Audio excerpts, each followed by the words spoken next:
Bismillahirrahmanirrahim. Assalamualaikum warahmatullahi wabarakatuh. Alhamdulillah hari ini kita bisa belajar kembali. Semoga kalian semua dalam keadaan sehat dan tetap semangat untuk belajar matematika. Oke, untuk hari ini kita akan melanjutkan bab baru. Karena kemarin matriks sudah selesai, kita masuk pada bab baru yaitu transformasi geometri. Prasyarat untuk bisa memahami transformasi geometri ini, kalian harus memahami tentang operasi matrik. Kemarin sudah ya, ada penjumlahan matrik, perkalian matrik harus bisa. Karena nanti di transformasi geometri ini tetap kita menggunakan matrik juga ada. Ya, tujuan kita belajar hari ini yang pertama adalah kalian mengerti apa itu transformasi geometri. Kemudian kalian mengenal jenis-jenis transformasi dan bisa menggunakannya dalam menyelesaikan permasalahan dalam kehidupan sehari-hari. Khusus untuk hari ini kita hanya belajar tentang dua jenis transformasi saja, yaitu tentang pergeseran dan pencerminan. Oke, langsung saja ya. Transformasi geometri. Apa itu transformasi geometri? Untuk yang pertama kita mulai dari kata transformasi dulu. Transformasi itu berarti perubahan. Sekarang kalau ditambah geometri berarti transformasi geometri dia diartikan sebagai perubahan yang terjadi dalam ruang lingkup geometri. Bagaimana perubahan yang terjadi dalam ruang lingkup geometri itu? Yang dimaksudkan di sini adalah meliputi tentang peralihan posisi atau perubahan letak, perubahan posisi, kemudian perubahan bentuk ya. Bisa juga perubahan ukuran, bisa diperbesar, bisa diperkecil. Itu adalah transformasi geometri. Oke. Untuk yang pertama kita langsung masuk pada translasi. Apa itu translasi? Translasi atau pergeseran. Yang namanya translasi atau pergeseran, istilah ini biasanya digunakan pada saat suatu titik itu mengalami perubahan letak ya. Perubahan letak atau perubahan posisi. Sehingga translasi atau pergeseran adalah proses transformasi yang memindahkan titik-titik dengan jarak dan arah tertentu. Jarak dan arah tersebut ditunjukkan oleh vektor translasi yang ditulis dalam matrik kolom AB. A ini mewakili sejauh mana X akan dipindahkan, yang B ini mewakili satuan dari Y yang akan dipindahkan. Oke. Nih, saya gambarkan pada diagram kartesius ya. Misalnya ada sebuah titik yang koordinatnya adalah X, Y, ditranslasikan sejauh AB, sehingga pada saat X itu ditambah dengan A, titiknya menjadi di sini ya. Ini misalnya titik X ditambah A, kemudian yang sini kalau di sini Y ditambah B. Sehingga dari titik yang semula koordinatnya X, Y ya, menjadi P aksen yang koordinatnya adalah X ditambah A, Y ditambah B. Sehingga kalau kita tuliskan di sini PX itu nanti kalau P awalnya adalah X, Y ya, akan menjadi P aksen ya, yang titik koordinatnya adalah X aksen, Y aksen. Lah X aksennya itu adalah X ditambah A, Y aksennya adalah Y ditambah B. Ini kalau lihat gambarnya. Oke, secara jelasnya seperti ini. Suatu translasi T dengan vektor translasi AB mentransformasikan titik P ke P aksen. Secara pemetaan dapat dituliskan ini titik P, X, Y, translasi AB, maka menghasilkan P aksen X, A, X ditambah A, Y ditambah B. Jika P aksen adalah X aksen, Y aksen, maka dapat dituliskan bahwa X aksen sama dengan X ditambah A, Y aksennya adalah Y ditambah B. Tinggal menambahkan saja. Sehingga titik P aksen disebut bayangan titik P oleh translasi T sejauh AB. Contoh, tentukan bayangan titik-titik berikut. Ada titik A 2,3 ditranslasikan sejauh T 1,4. Titik B 4,6 ditranslasikan sejauh min 23. titik C min 3,5 ditranslasikan oleh T sejauh 4 min 5. Oke, kalau kita bisa menggunakan gambar boleh seperti ini gambarnya ya. Kita coba. Misalnya titik A tadi adalah 2,3. Ini 2,3. 2,3 ditranslasikan sejauh 1,4 ya, 1,4 berarti 1 sejauh X itu ke kanan ya, 1 karena 1 positif, 1 ke kanan di sini. Kemudian 4 B nya adalah 4 sejauh 1,4 berarti 4 ke atas, 4 langkah ke atas. 1, 2, 3, 4 tadi di sini 1, 2, 3, 4 berarti di titik 7 sini. Iya. Nah, ini adalah A aksen yaitu 3,7. Oke. 1 ke kanan, 4 ke atas, 4 langkah. 1, 2, 3, 4 karena 1, 4. Oke. Kemudian ini coba kita ginikan supaya ngerti. 1, 4 itu 1 ke kanan, 4 ke atas. 1, 2, 3, 4. Oke. Kemudian titik B, mana titik B ini? Titik B koordinatnya berapa ini? 4, min 6. 4, min 6. Kemudian ditranslasikan sejauh min 23. Min 23. Berarti min 2 ke kiri, 3 ke atas. 1, 2 ya. Kemudian ke atasnya 3 langkah. 1, 2, 3. Oke, jadi berapa titiknya? Ini adalah B aksen ya. Berapa titiknya? 2, X-nya 2 ya. 2, min 3. Oke. Sekarang titik C. Ini titik C. Titik C berapa koordinatnya? Min 3,5. Ditranslasikan sejauh 4 min 5. 4 min 5 berarti 4 ke kanan. 1, 2, 3, 4 ya. 1, 2, 3 ya. 1, 2, 3, 4. Berarti di sini ya. 4 min 5 berarti turun di 1,0. Oke. Kalau kita mau hitung-hitungan pakai hitung-hitungannya tadi bisa ya. Titik A 2,3 dengan translasi 1,4, maka A aksennya adalah 2 ditambah 1, 2 ditambah 1, 3 ditambah 4. 2 ditambah 1 adalah 3, 3 tambah 4 adalah 7, sehingga A aksen adalah 3,7. Oke.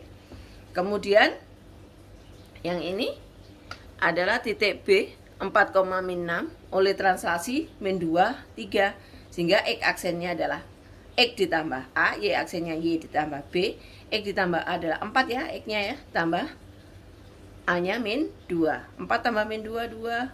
Y-nya berapa? Min 6. Ditambah B-nya berapa? 3. Min 6 tambah 3, min 3. Ya. Kemudian berikutnya X aksen sama dengan X ditambah A. X-nya berapa? Min 3 tambah 4, 1. Y aksen Y ditambah B, 5 ditambah min 5 sama dengan 0. Sehingga titiknya 1,0. Oke. Oke ya. Kemudian titik berikutnya, misalnya soal nomor 2, titik 2,3 merupakan bayangan oleh translasi 4, min 1.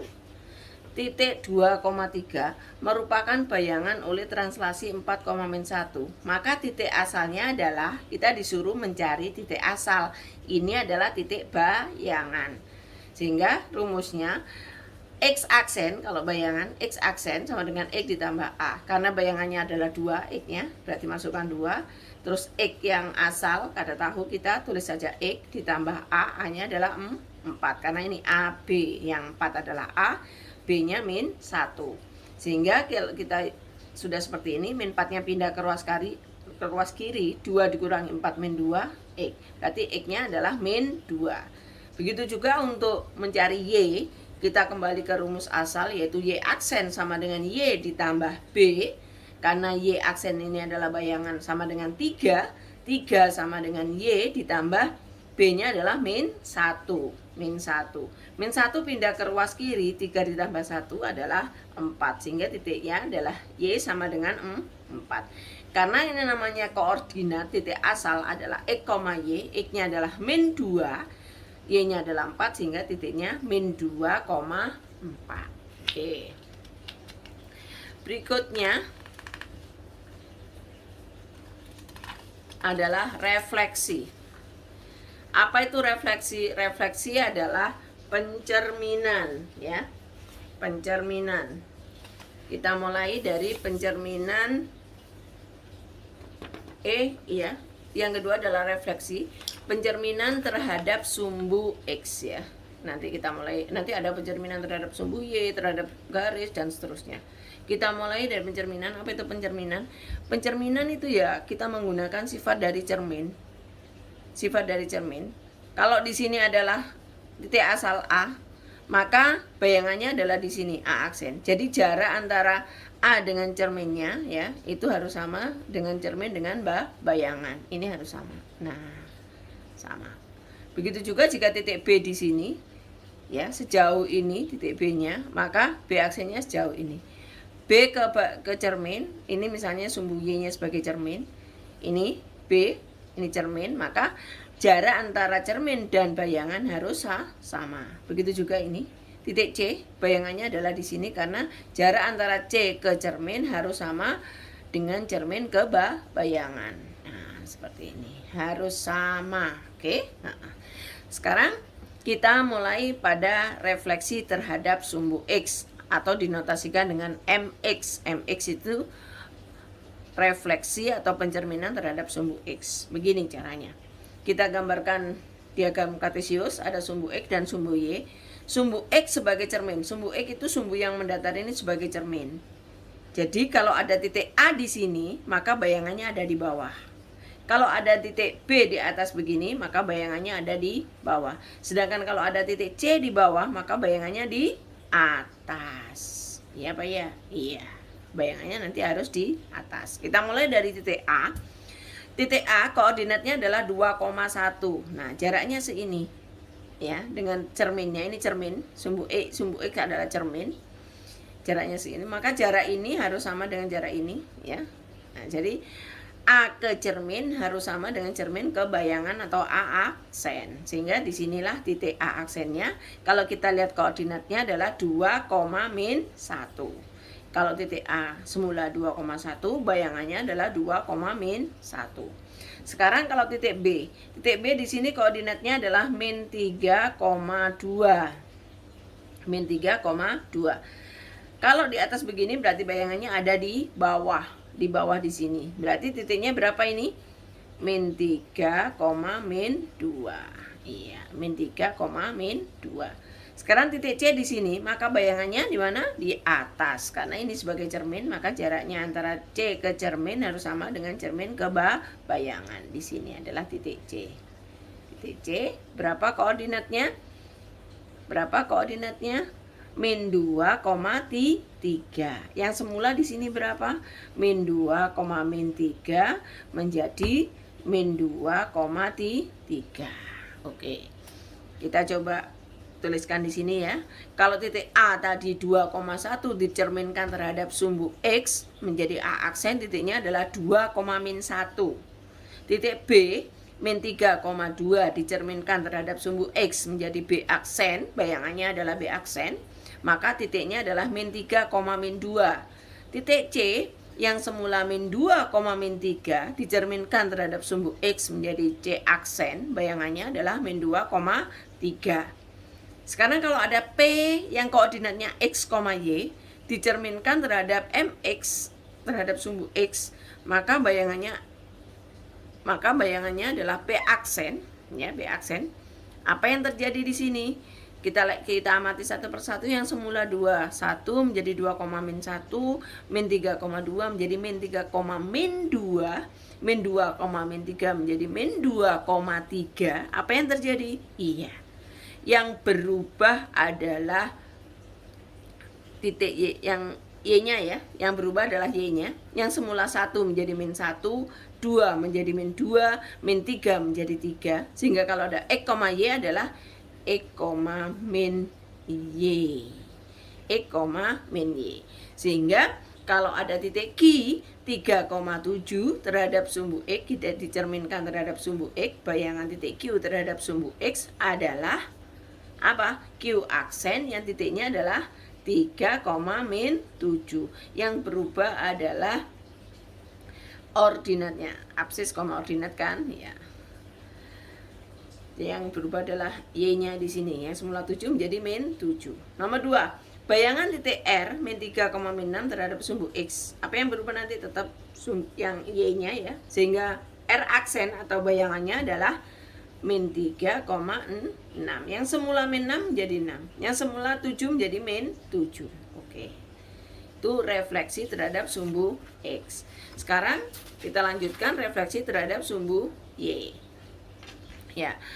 Refleksi terhadap sumbu Y atau disingkat dengan MY. Ya. Jadi sumbu Y-nya sebagai cermin. Ini cerminnya. Berarti kalau ada titik A di sini, maka bayangannya di sini. Kalau ada titik B di sini, bayangannya ada di sebelah kiri. Kalau ada titik di sebelah kanan, bayangannya di sebelah kiri. Kalau ada titik di sebelah kiri, bayangannya di sebelah kanan. Karena sumbu Y, sumbu yang tegak yang sebagai cermin. Kalau titik A adalah min 2,3, maka bayangannya 2,3.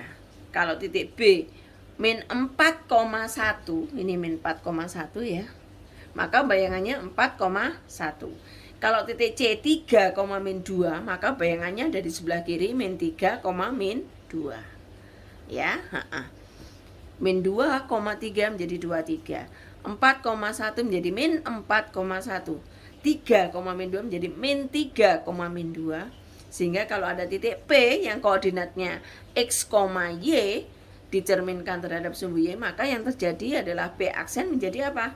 Min X, Y. X-nya yang berubah, yang semula 3 menjadi min 3, yang semula 4 menjadi min 4, yang semula min 2 menjadi 2. Begitu juga kalau X, Y, perubahannya adalah min X, Y. X-nya yang berubah. Contoh soalnya, bayangan titik Q 3,6 terhadap sumbu Y. Apa yang berubah? 3-nya ya? Iya, yang X-nya. Sehingga menjadi Q aksen, titik bayangannya adalah min 3,6.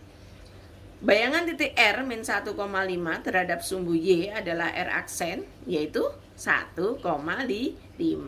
Min 1 menjadi 1. Yang ketiga, bayangan titik A min 2, min 4 terhadap sumbu X, terhadap sumbu Y adalah A aksen, yaitu 2, min 4. Sangat mudah ya, mudah sekali. Jadi kalian harus pahami bahwa yang namanya refleksi adalah pencerminan, yang namanya translasi pergeseran. Pergeseran itu tergantung dengan sejauh mana arah dan jaraknya terhadap X berapa, terhadap Y berapa, begitu ya, yang diwakili oleh matrik AB. Kemudian kalau refleksi pencerminan terhadap sumbu X berarti sumbu X sebagai cermin, refleksi terhadap sumbu Y berarti Y sebagai cermin. Kalau refleksi terhadap sumbu X yang berubah tadi adalah Y-nya. Kalau refleksi terhadap sumbu Y yang berubah adalah X-nya. Oke, paham? Iya. Oke, untuk hari ini sampai di sini. Yang kita pelajari hari ini tentang transformasi geometri masih 2 ya, translasi dan refleksi. Untuk refleksi juga masih 2, yaitu terhadap refleksi terhadap sumbu X dan refleksi terhadap sumbu Y. Masih banyak untuk refleksi. Ada refleksi terhadap titik pusat 0,0, ada refleksi terhadap garis X sama dengan A, ada refleksi terhadap garis X sama dengan Y, ada refleksi terhadap garis Y sama dengan B, dan seterusnya. Masih refleksi, masih banyak. Nanti kita lanjutkan pada pertemuan berikutnya. Tetap semangat untuk selalu belajar dan sering banyak-banyak latihan soal supaya bisa dengan perlahan-lahan ya. Misalnya sudah diajari tentang translasi, dicoba soal-soal translasi. Sudah diajari refleksi terhadap sumbu X, refleksi terhadap sumbu Y. Cari-cari soal yang ada hubungannya dengan materi yang sudah Ibu sampaikan. Oke. Untuk hari ini sampai di sini, kurang lebih mohon maaf dan Ibu akhiri. Assalamualaikum warahmatullahi wabarakatuh.